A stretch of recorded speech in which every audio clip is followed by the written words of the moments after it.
பொடி நடையாக அமெரிக்காவை வலம் வருவோம். கடல் மேல் சிவப்பு கம்பளம் விரித்து ஐரோப்பாவில் குடிபுகுவோம். நம் காதலை கவி பாடவே செல்லியின் வைரனின் கல்லறை தோக்கத்தை கலைத்திடுவோம்.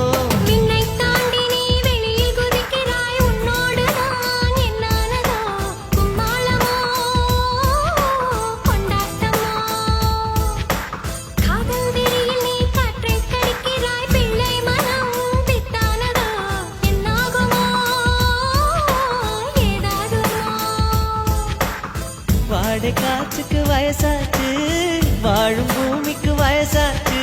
கொடியுகம் போனால் என்ன, காதலுக்கு எப்போதும் வயசாகாது.